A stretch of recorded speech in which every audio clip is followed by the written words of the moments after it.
afternoon, Ho Chi Minh City. How we doing out there? That's the energy I've been looking for. What an amazing event. I have been so impressed today and blown away at the courage and the talent of our young people to get up here and speak about the courage to be disliked. So can we have one more round of applause for our young people, please? As my introduction stated, most people do say that I am a mathematics teacher, but I prefer to think that I demonstrate passion every day. When people ask me what I teach, in fact, this happened at lunch today, Adrian can share with you. He said, "What do you teach?" I said, "I teach people. I teach people." Math is always secondary in my classroom, regardless of what my IB students say, because often there's a lot of math happening in my classroom. But I have always loved mathematics, and I've found that demonstrating that passion is the greatest gift that I can give to my students. I fell in love with mathematics at a young age. When I was in high school, I was preparing for these calculus exams in AP/BC calculus, and my friends were tearing their hair out, stressed, couldn't get through them, and I was smiling, appreciating the beauty of whoever wrote these questions, thinking how wonderful it must be to have a mind that could come up with such interesting, intellectual, wonderful problems that I have the benefit of doing in front of me. And my friends were like, "You're insane. What is wrong with you?" Everyone said you should be a math teacher. You should explain these concepts to young people. Well, they were stressing out, right? I was loving it. It was great. I find beauty in the logic and the order of mathematics, and truly do have a love for it. Now, believe it or not everyone shares this passion for mathematics. There are some young people that don't believe that these problems have been created for their beauty and logic, and they think they are instruments of torture, and that's okay. The point is that in my classroom, they see that I have passion for it. They see that it's possible to love something so much that you want to do it every day. You want to share that passion, that love, with other people because it makes you tick. It's what drives you and what creates something that you love. This leads me to my first point. I firmly believe that the primary purpose of the first 12 to 13 years of education should be to find your funnel. Find your funnel. What does that mean? It's about finding your passion. Young people in my classroom care a lot about what they're supposed to do. They worry a lot about parents. They worry about what's happening on TikTok and Pinterest and Facebook. They care about making teachers happy, about making friends happy, peers happy. They spend all their time trying to become what they believe will please all of these people. And it must be exhausting. Because just like we heard earlier, wearing masks is a very taxing process. Wearing masks when you're at home, when you're at school, when you're with your friends, when you're changing who you are every given moment because you want to please those people is draining. It's terrible. I believe that time is better spent finding your passion, finding what you're supposed to do, what you're meant to do. This is what should be happening while you're young. Make time for yourself. Find what you really enjoy, because that is what will drive you to continue to succeed. After you've found your passion, which is not an easy task, and I wish young people spent more time doing this, just like we heard from Linda, right? Spending time finding what really makes you happy, whether it's TikTok and getting 5 million followers. I mean, gosh, I can't imagine 5 million people watching me do anything.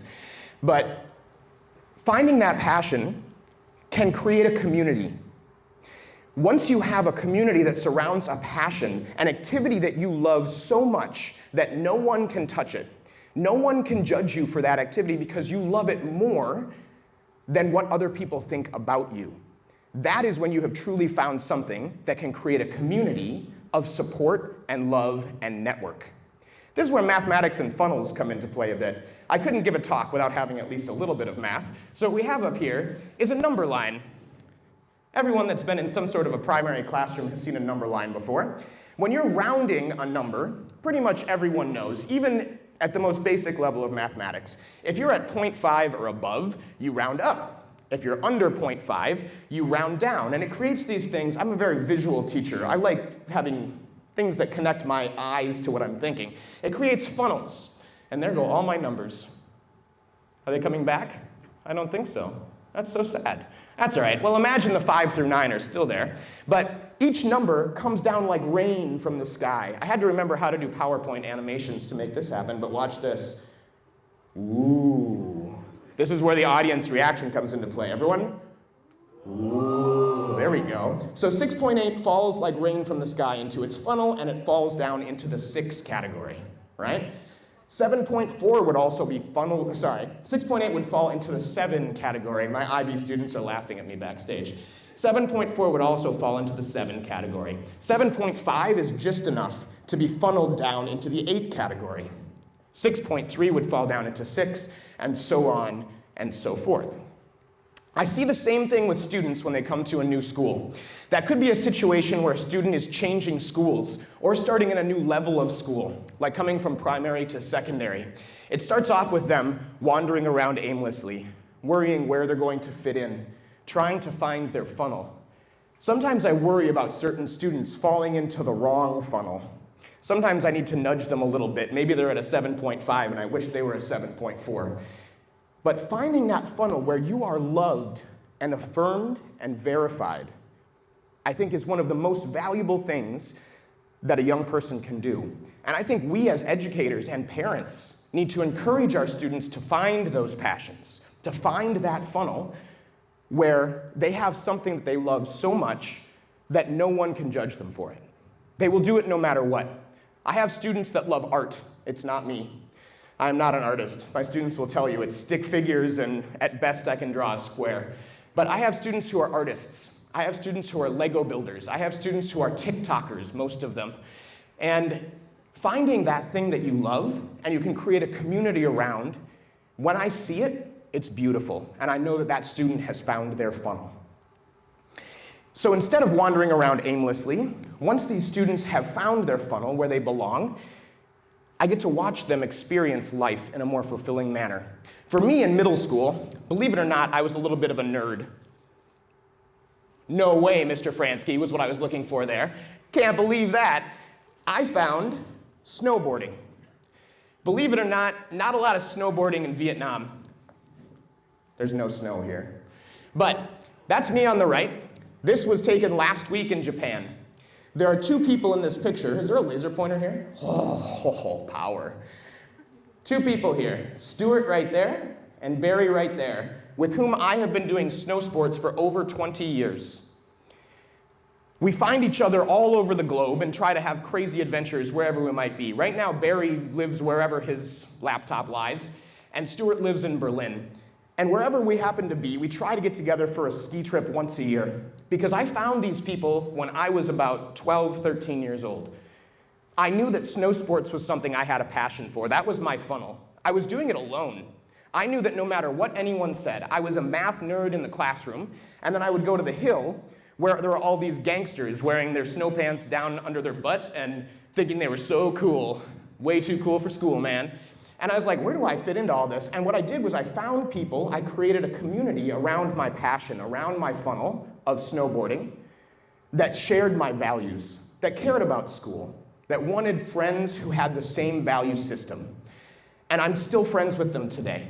Last week, we had a great week, by the way. It was a ton of fun, great weather. So I'm happy to say I found that group of people who shared my passion, values, and that is how I knew that I had found my funnel that could be a lifelong passion. Why is this group so important to find? Because you become a product of the things that you do repetitively. As much as we would love that to not be true, we become a product of the things we do repetitively. I can prove this with an example. During lockdown, I developed a particular fondness for cold peach tea. There it is. The kind that comes in bottles from Mega Market. Just 2 minutes ago, I was laughing because there's a lemon tea sitting on the table right there that's from the same brand, and it made me have like withdrawal syndromes. But I was having at least one of these a day. One after school would end, I would sit down on the couch. I had just done all this online teaching. I was like, okay, it's time to reward myself with a peach tea. And then before bed, I'd say, you know what? I worked hard today. I deserve another peach tea, right? And believe it or not, having 1 or 2 peach teas every day and never exercising during a pandemic lockdown turns out to have some interesting effects on your body. I started to look different. And all that sugar, no exercise, I was like, man, my body is responding to this. Because the thing is, with food and drink, if you create habits, like I had my daily dose of sugar, your body will respond consistently with what you're putting in the tank. It turns out that water and vegetables are actually much better for you than 2 peach teas a day, which my girlfriend pointed out to me at some point. And it happens the same way with the people that surround us. If what's coming into our brains, what's coming into our ears, is consistently negative, if it's all sugar, if it's not healthy, our bodies will respond accordingly. If you are consistently being told that you are not beautiful, that you are not smart, that you need to be something different, that you need to use substances to manage your emotions, that you should change your appearance to become better, you're creating habits to which your body will respond.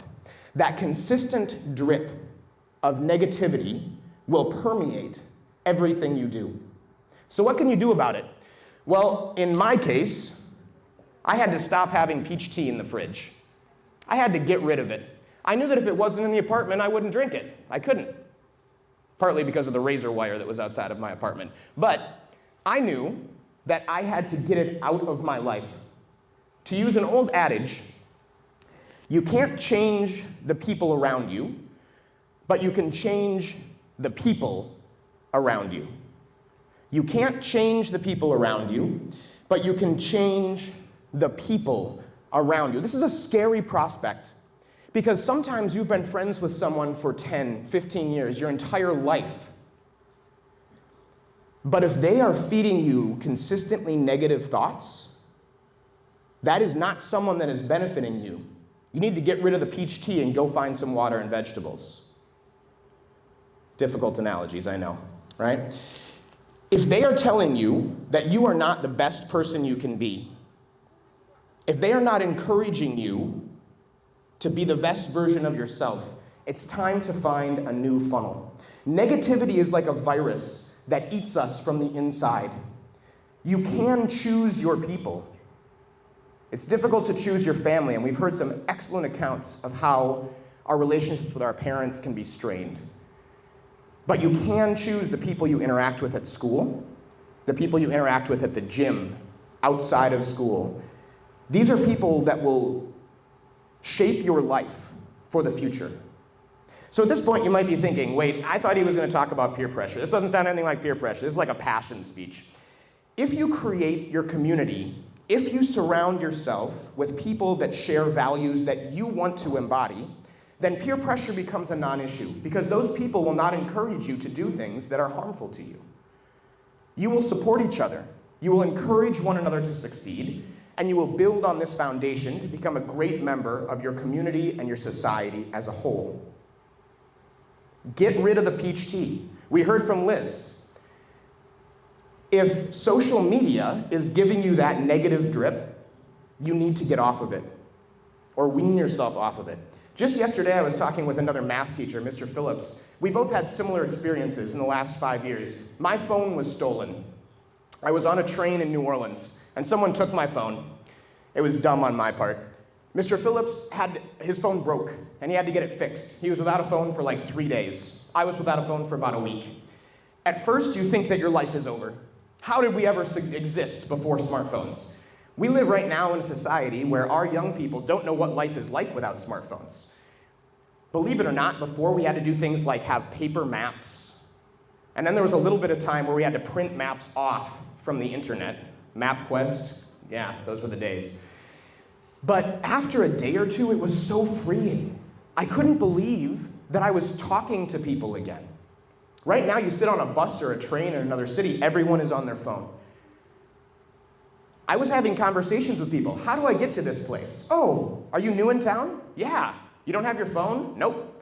Oh, okay, well, you go down this way, you take a right and left. Where are you from? What's your name? Having interactions like that, I couldn't believe how much I had missed it. Sometimes removing those negative impulses can wake you up to what you've been missing and can help you find the right way for you again.